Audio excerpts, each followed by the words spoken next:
बिस्मिल्लाहिर्रहमानिर्रहीम अल्हम्दुलिल्लाहि वहदा अस्सलातु वस्सलामु अला रसूलिहि व अला आलिहि व अस्हाबिहि अजमाइन।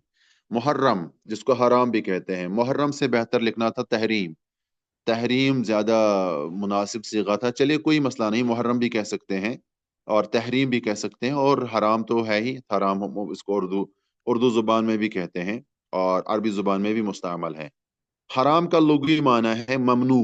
ममनू आप समझ रहे हैं ना, जिसे मना किया गया हो। लेकिन ये तो सिर्फ लुग़वी माना है, जिसके साथ हमें कोई मकसद, कोई मुद्दा व मकसद नहीं है, कोई मतलब नहीं है। असल ये तारीफ मुराद है जो आप पेज नंबर 11 पर पढ़ने जा रहे हैं। पहले मैं इसकी अरबी बयान करूं, जो आप सबने जुबानी याद करनी है। वो है मा नहा अन्हु शारि' अला वजहिल इल्जाम बितरक का उकूकिल वालिदैन। मैं फिर से पढ़ देता हूँ। मा नहा अन्हु शारि' अला वजहिल इल्जाम, बिल्कुल ये उसका अपोजिट है। किसका? वाजिब का अपोजिट है। वाजिब में ये था कि मा अमरा बिही शारि' अला वजहिल इल्जाम, है ना। यहाँ पर उसका अपोजिट मा नहा, जिसे मना किया है अन्हु शारि', शारि' ने, जिस काम से शारिया अलैहिस्सलातु वस्सलाम ने मना किया हो, लेकिन कैसे? अला वजहिल इल्जाम बितरक, उसको तर्क करने पर, यानी उसको लाजमी तौर पर तर्क करने पर मना किया हो। शारिया अलैहिस्सलातु वस्सलाम ने, अल्लाह और अल्लाह के रसूल सल्लल्लाहु अलैहि वसल्लम ने जिस काम से सख्ती के साथ लाजमी तौर पर रोका हो, तो वो काम हराम कहलाती हैं, वो काम मुहर्रम बन जाती हैं। यानी उसको कभी भी किसी भी शक्ल में नहीं कर सकते हैं। ये मुकम्मल तौर से वाजिब का अपोजिट है। वाजिब में क्या था कि जिसमें लाजमी तौर पर अल्लाह के रसूल या यानी शारिया, अल्लाह और अल्लाह के रसूल सल्लल्लाहु अलैहि वसल्लम लाजमी तौर पर करने का हुक्म दें, लाजमी तौर पर। तो उसका अपोजिट ये है कि जिस काम से मना करें शारिया अलैहिस्सलातु वस्सलाम, और सख्ती से रोकें, सख्ती से मना करें, उसको हराम कहते हैं, उसको मुहर्रम कहते हैं। जैसे वालिदैन की नाफरमानी करना, जैसे चोरी करना, जैसे झूठ बोलना, जैसे शिर्क करना, जैसे सूद खाना, जैसे बदकारी करना, जैसे शराब पीना, जैसे लूट मार करना, जैसे जुल्म करना, जैसे किसी की इज्जत लूटना, जैसे किसी का हक हड़प करना। इस तरह, यानी आप दूसरे लफ्जों में यूं भी समझ सकते हैं कि जितने भी कबीरा गुनाह हैं वो इसमें आते हैं, हराम में आते हैं। क्योंकि हर कबीरा गुनाह हराम ही था, लेकिन जिसने उसको किया तो उसने हराम का इर्तिकाब किया। तो उसी वजह से जो भी हराम का इर्तिकाब करता है, तो ऐसे गुनाहों को उलमाए किराम कबीरा गुनाह करार देते हैं, कबाइर करार देते हैं। जो कि इमाम ज़हबी रहिमहुल्लाह की तहकीक के मुताबिक 70 से जायद गुनाह है। बहरहाल, इस इस्तिलाही तारीफ को आप लोगों ने जुबानी याद करना है। अच्छा, अब आइए अपनी निसाबी किताब की तरफ। इसका तर्जुमा लिखा हुआ मौजूद है आपके सामने, जो जूम पर किताब हमने लगाई हुई है। इस्तिलाही तारीफ: हराम वो काम है, हराम वो है जिसे शारिया बतौर लुजूम के मना कर दें, जैसे वालिदैन की नाफरमानी। अब इसकी तशरीह लिखी है। मा नहा अन्हु शारि', कहने से वाजिब, मंदूब और मबा खारिज हो गए, है ना। तब कहते हैं कि मा नहा अन्हु शारि', जिसे शारिया अलैहिस्सलातु वस्सलाम मना करें। ये कहते हैं कि मुसन्निफ कहते हैं कि जब हम ये कहते हैं कि मा नहा अन्हु शारि', जिसे शारिया अलैहिस्सलातु वस्सलाम मना कर दें, ये कहने से हमें वाजिब भी, मंदूबी और मबह भी खारिज हो गया। क्योंकि वाजिब मंदूब में हुक्म होता है, करने का हुक्म होता है, यहाँ तो मना किया जा रहा है। और मबा में तो इख्तियार दिया जाता है कि आप इसको करें या ना करें। जबकि इसमें मना किया जाता है, और वो भी सख्ती के साथ, ताकीदी तौर पर, ताकीद के साथ मना किया जाता है। तो मा नहा अन्हु शारि' से वाजिब भी खारिज हो गया, मंदूब यानी मुस्तहब भी खारिज हो गया, और मबह भी खारिज हो गया। और दूसरा लफ्ज जो उसके बाद है, अला वजहिल इल्जाम बितरक, यानी लाजमी तौर पर उसको तर्क करने का हुक्म दिया गया हो। ये कहने से मकरू खारिज होता है, क्योंकि मकरू में ये चीज नहीं होती है। उसमें ला अला वजहिल इल्जाम बितरक होता है, उसमें तर्क करने का तो हुक्म दिया जा रहा है, लेकिन लाजमी तौर पर नहीं। मकरू में लाजमी तौर पर उस काम को रोका नहीं, उसे रोका नहीं जाता है, बस मना किया जाता है कि ये काम मत करो, लेकिन वो ताकीदी तौर पर मना नहीं किया जाता है। अब मुहर्रम का हुक्म क्या है? जैसा कि हमने पिछले इस दरस में भी पढ़ा कि हर काम का हुक्म क्या है, तो मुहर्रम का हुक्म यह है कि इसको छोड़ने वाला, बजा लाने, इसको छोड़ने वाला हुक्म बजा लाने पर सवाब दिया जाता है, और उसके करने वाला सजा का मुस्तहिक होता है। अरबी में अगर बयान किया जाए तो वो यूं बनता है।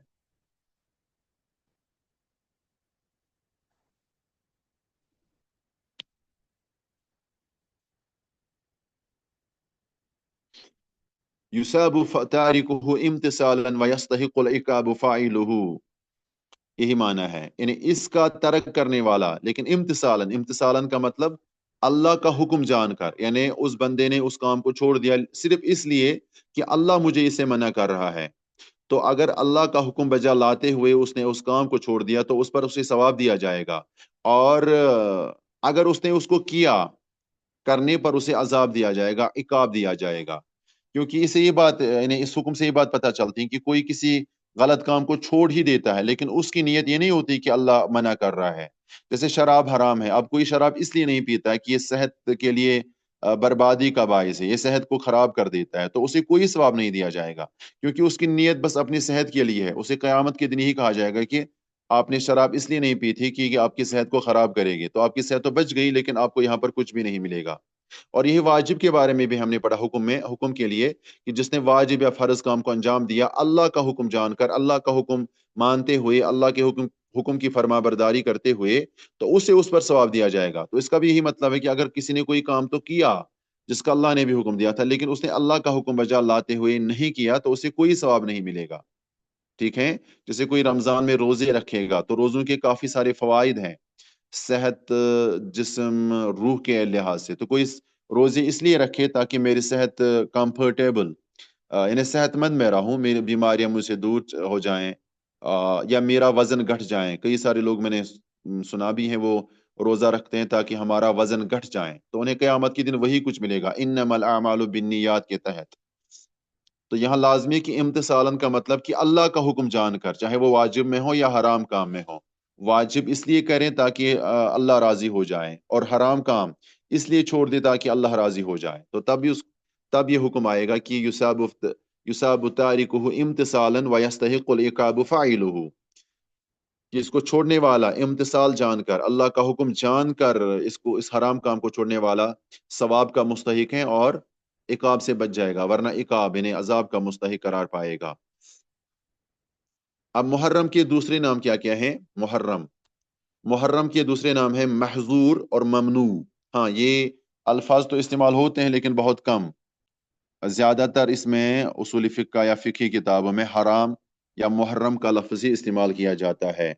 और आज के लिए इतना काफ़ी है। बस आखिर में ये बताऊंगा, जैसे हमने हर इस्तिलाह के ताल्लुक से ये बताया कि वो कौन से सेगे हैं जिनके ज़रिए से वो अल्फाज उस हुक्म पर दलालत करते हैं। जैसे हमने वाजिब के सेगे भी बताएं, मंदूब या मुस्तहब के सेगे भी बताएं। तो अब हराम के सेगे वो कौन से हैं? कुरान और हदीस में, यानी कुरान, पूरे कुरान और हदीस में वो अल्फाज या वो इस्तिलाहात या वो सेगे जिनके ज़रिए से हमें पता चले कि अल्लाह और अल्लाह के रसूल सल्लल्लाहु अलैहि वसल्लम ने इन सेगों के ज़रिए से, इन अल्फाज के ज़रिए से उस काम को हराम करार दिया है। तो लिखें, मैंने इसके बारे में कहा है कि इनको आपने लिखना है, ये ज़ुबानी याद रहने वाले नहीं है, भले आप लाख कोशिशें भी करें, मेरा तजुर्बा है इस पर।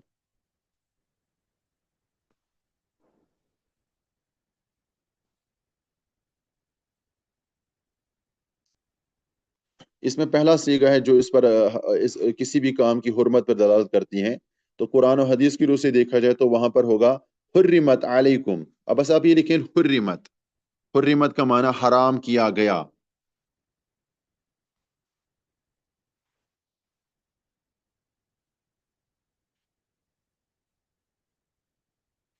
अगर हुर्रिमत का सीगा कहीं पर भी होगा कुरान या हदीस में तो वो उस काम की तहरीम यानी उसकी हुर्मत पर दलालत करती हैं। जैसे अल्लाह रब्बुल इज्जत ने सूरतुल माइदा की तीसरी आयत में फरमाया हुर्रिमत अलैकुमुल मैततु वद्दम वलहमल खिंजीर वमा उहिल्ल बिही लिगैरिल्लाह। तुम सब पर हराम करार दिया गया है खुद मुर्दा जानवर और खून और सूअर का गोश्त, और जिस पर अल्लाह के बगैर किसी दूसरे का नाम लिया गया हो। और उसके बाद भी कई सारी चीजें बताई गई हैं। तो कहने का मकसद है कि हुर्रिमत का लफ्ज जो है वो उस काम की हुर्मत पर दलालत करता है। दूसरा सीगा है नहई। नहई, नहई का मतलब मना किया गया है। अभी हमने इसका नाम दूसरा पढ़ा ना, ममनू और महजूर भी इसका नाम होता है। तो अनहई, नहई यानी मना किया गया है, नहई मना करना। जैसे अल्लाह, इसके बारे में हदीस में आता है, इन्नल्लाह, अल्लाह के नबी सल्लल्लाहु अलैहि वसल्लम ने फरमाया, इन्नल्लाह व रसूलहू यनहा यनहयानिकुम अन लुहुमिल हुमुरिल अहलिया। खैबर के दिन अल्लाह के रसूल सल्लल्लाहु अलैहि वसल्लम फरमाते हैं, इन अल्लाह व रसूलहु यनहयानिकुम, अल्लाह और अल्लाह के रसूल सल्लल्लाहु अलैहि वसल्लम दोनों तुम्हें गद्दे के गोश्त से मना कर रहे हैं कि गद्दे का गोश्त ना खाया जाए। तो ये जो है ना, यनहा यनहा यनहा निकुम, अल्लाह और अल्लाह के रसूल सल्लल्लाहु अलैहि वसल्लम तुम्हें मना कर रहे हैं, तो ये नही भी किसी काम की हुर्मत पर दलालत करती हैं। इसी तरह एक और सिगा है, वो है ला तफअलू। कुरान और हदीस में जहां कहीं पर भी इस तरह के सिगे हों, ला तफअलू, तफअलू हम कयासन कह रहे हैं, वहां पर जैसे ला तफअलू, ये काम मत करो, अब वो काम कोई भी हो सकती है। ला तफअलू, अब अगर मिसाल के तौर पर कत्ल के बारे में हुक्म दिया जाए तो अल्लाह फरमाएगा ला तख्तुलू अनफुसकुम अनफुसकुम, अपनी जानों को कत्ल मत करो। यानी ला तफअलू हमने कयासन कहा है, वरना काम कोई भी होगी। जैसे यही ला तख्तुलू, अगर किसी चीज को पीने से मना, जैसे शराब को पीने से मना किया गया, तो क्या सेगा होगा फिर वहां पर? ला तशरबू, क्योंकि पीने को शराबा या शरीबू से निकला हुआ सेगा आप फिर बना सकते हैं। ला तशरबू अल खुमर, शराब को मत पियो। या इसी तरह होगा अगर जैसे अल्लाह ने फरमाया कि ला तक़रबुल फवाहिश, बेहयाई के कामों के नजदीक भी मत फटको, ला तक़रबू होगा वहां पर। तो ला तफ़अलु, जहां यानी ला तफ़अलु से मेरी मुराद वो काम जिसे मना किया जा रहा है, फिर वो काम जो भी हो गया वो होगी, तो उसी के तहत वो काम मना की इन्हें उसे मना किया जाएगा। जैसे मैंने बताया कि ला तक़तुलू ला तशरबू, इस तरह के सेगे होंगे, तो इससे भी उस काम की हुर्मत पर वो का दलालत करती हैं। तीसरा चौथा सेगा है ला यहिल्लु, ला यहिल्लु, ये होगा, यानी अगर कहीं पर भी ये सेगा होगा ला यहिल्लु, तो वो काम हराम होती है।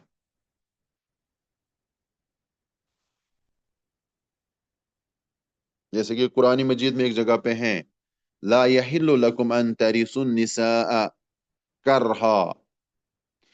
ला यहल्लु का अगर लफ्जी माना बयान किया जाए, माना बनता है ला यहल्लु, तुम्हारे लिए हलाल नहीं। जब हलाल नहीं तो मतलब ही हो कि वो हराम ही हो, वो काम हराम ही होगी। जैसे कि अल्लाह ने फरमाया कि ला यहिल्लु लकुम, तुम्हारे लिए हलाल नहीं कि अंतरी सुन्निसा करहा, कि तुम औरतों को, खवातीन को मजबूर करके वारिस बनाओ। हाजा दलील अला तहरीम, ये तहरीम पर दलालत करती है। इसी तरह एक और सेगा होगा, ये टोटल मैंने कितने सेगे बताए अभी तक जो हुर्मत पर दलालत करते हैं? 5 हुए। हाँ जी, ये भी आगा, ला तगजब, गुस्सा मत करो। ला तकरबु सलात व अंतुम सुकारा, नमाज के करीब भी मत फटको जब तुम नशे की हालत में हो। ये वो सारे सेगे हैं जो उस काम की हुर्मत पर दलालत करते हैं। ला तकरबु सलात व अंतुम सुकारा। अच्छा, 4 सेगे हुए। अच्छा, पांचवा, पांचवा सीगा जो मैंने शायद पहले इशारतन बताया हो, मा वरद फीही वईद उकूबा उखरविया और दुनियाविया अब लाना मिसला, ये आप जुबानी याद रख सकते हैं या लिख भी सकते हैं।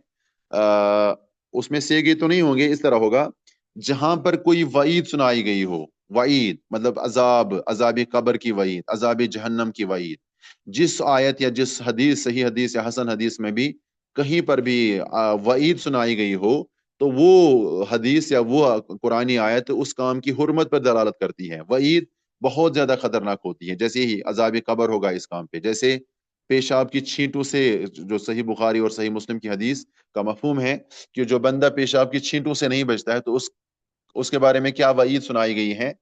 अपने ही पेशाब की छींटों से जो नहीं बचता है, तो अल्लाह के रसूल सल्लल्लाहु अलैहि वसल्लम ने उसके लिए कौन सी वईद सुनाई है?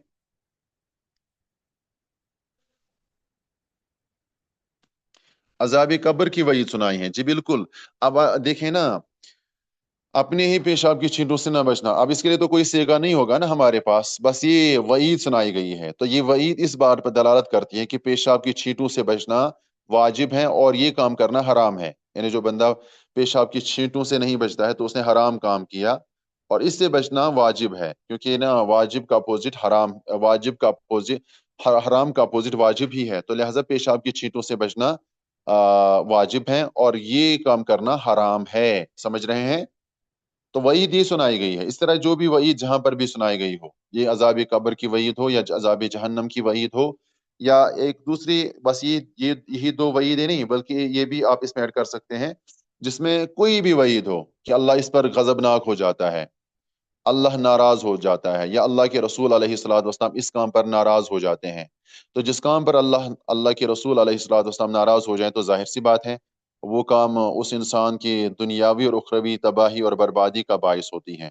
اب یہ خود قرآن و حدیث میں دیکھ سکتے ہیں کہ کہاں کہاں پر کن کن آیتوں میں یا کن کن احادیث میں اللہ اور اللہ کے رسول علیہ الصلوۃ والسلام کے غصے کا اظہار کیا گیا ہو یا اللہ کے غصے کا اظہار کیا گیا ہو تو وہ کام حرام ہوتی ہیں اور اسے بچنا واجب ہے۔ جیسے آپ کوئی مثال دے سکتے ہیں جس سے ہمیں یہ ساری چیزیں پتہ چلیں؟ یہ اب نا کافی لمبی فہرست ہو گئی کیونکہ سیگے تو نہیں ہے نا، سیگے تو ہمیں نہیں ملتے ہیں۔ جیسے یہ کوئی واقعہ بھی ہو سکتا ہے، اللہ کے نبی، مجھے یاد آ گیا، رسول اللہ صلی اللہ علیہ وسلم مدینہ کے بازار سے گزر رہے تھے ایک مرتبہ، میں نے شاید حدیث بتائی ہوگی، صحیح مسلم کتاب الایمان کی حدیث ہے۔ تو کسی تاجر کو دیکھا کہ وہ راستے پر غلہ بیچ رہا تھا، اناج بیچ رہا تھا۔ تو اللہ کے نبی علیہ الصلوۃ والسلام کو کوئی، جو کہ وہ صاحب وحی پیغمبر تھے، پھر کافی زیادہ ذہین تو تھے ہی پہلے سے، تو اس تاجر پر کوئی شک ہوا۔ آپ صلی اللہ علیہ وسلم اس کے گلے کے نزدیک آئے، اس کے اناج کے پاس آئے، اپنا مبارک ہاتھ اس کے گلے، اس اناج میں ڈالا اندر تک، تو وہاں دیکھا تو اندر سے وہ اناج جو تھا نا وہ تر تھا، گیلا تھا اور باہر خشک تھا۔ تو اللہ کے نبی علیہ الصلوۃ والسلام نے اپنے ہاتھ کو باہر نکال کر اسے پوچھا کہ یہ کیا ہے؟ کہ اندر سے تو یہ گیلا ہے، تر ہے، اور جب تم بیچ رہے ہو تو پھر خشک اور تر کو ملا کر بیچ رہے ہو، اس سے تو وزن کافی لگتا ہے جبکہ وہ چیز کم ہوتی ہے۔ تو اس بندے نے آگے سے عرض کیا، یا رسول صلی اللہ علیہ وسلم، ابھی نہ کچھ دن پہلے بارش ہوئی تھی، یا کل بارش ہوئی تھی تو یہ اس لیے گیلا ہو گیا تھا۔ تو اللہ کے نبی علیہ الصلوۃ والسلام نے اسے کھل کر بتایا کہ اگر یہ گیلا ہو گیا ہے آپ کا غلہ، یہ اناج، تو نے سارے غلے کو کیوں یہ گیلے کو، تر حصے کو اندر چھپا کے رکھا ہوا ہے اور خشک حصے کو باہر رکھا ہوا ہے؟ اگر بیچنا ہے تو تر حصے کو بھی جو ہے اس کو بھی باہر کرو تاکہ جو خریدنے والے مشتری لوگ ہوں گے، جو بھی خریدنے والا ہوگا وہ دیکھیں کہ یہ تر ہے، میں اس کو نہیں خریدوں گا، آپ دھوکہ دے رہے ہو۔ اور اسی وقت آپ صلی اللہ علیہ وسلم نے وہ مشہور حدیث فرمائی، من غشنا فلیس منا، جس نے ہمیں دھوکہ دیا وہ میری امت میں سے نہیں ہے۔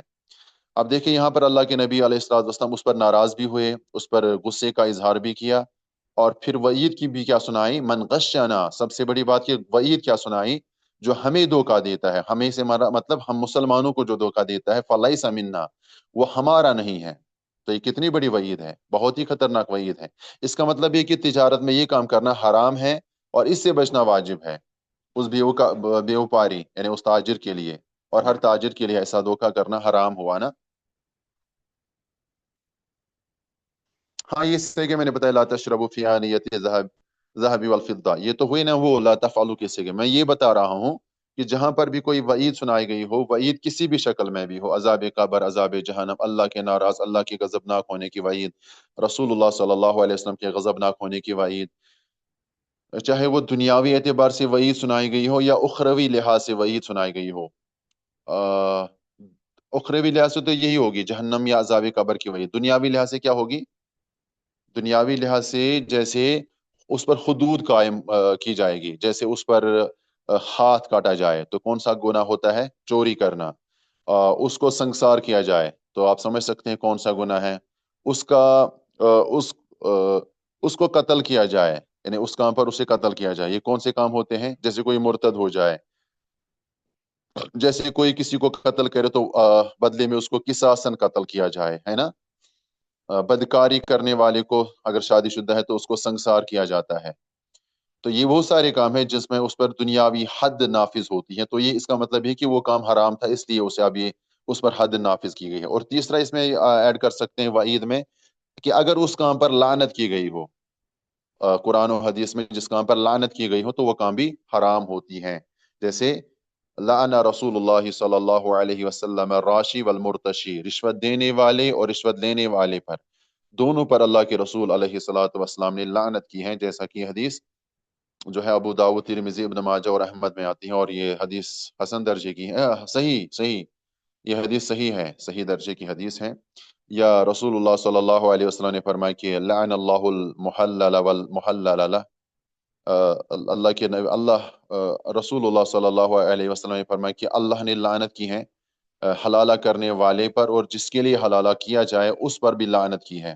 تو اس کا مطلب یہ ہے کہ یہ کام بھی حرام ہے، کیونکہ لعنت کی گئی ہے۔ جہاں جہاں پر بھی لعنت کی گئی ہو، یا غضبناک ہونے کا ذکر کیا گیا ہو، یا دنیاوی اخروی سزائیں بیان کی گئی ہوں، یا جو ہے کوئی حد نافذ کرنے کی بات کہی گئی ہو، تو وہ سارے کام حرام ہونے پر دلالت کرتے ہیں۔ اور اسی کے ساتھ آج کا درس یہیں پر ہم روکتے ہیں، اختتام کرتے ہیں۔ اللہ سے دعائیں کرتے ہیں کہ اللہ ہمیں عمل کرنے کی توفیق عطا فرمائے۔ اور آخر میں یہ اعلان ہم پہلے بھی کر چکے ہیں، آج ہم نے کلاس اس لیے جوائن کیا کہ کل سے انشاءاللہ تعالیٰ یہ دوپہر کی کلاس ابھی تک ہم لے رہے تھے نا 2 بجے، تو یہ کلاسز انشاءاللہ تعالیٰ کل سے نماز عشاء کے بعد ہوں گی۔ ٹائمنگ کیا رہے گی وہ آپ بتائیں؟ ٹائمنگ تقریباً 8 بجے ہوگی۔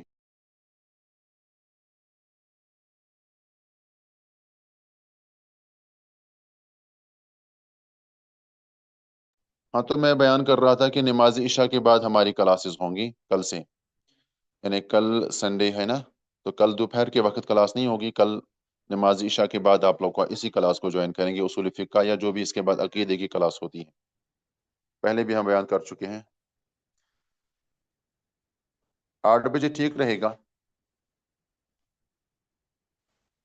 8 بجے انڈین ٹائم کے مطابق۔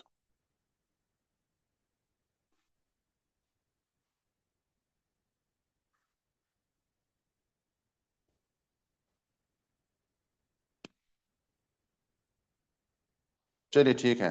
وصلی اللہ تعالی علی خیر خلقہ محمد وعلی آلہ واصحابہ اجمعین۔ السلام علیکم ورحمۃ اللہ وبرکاتہ۔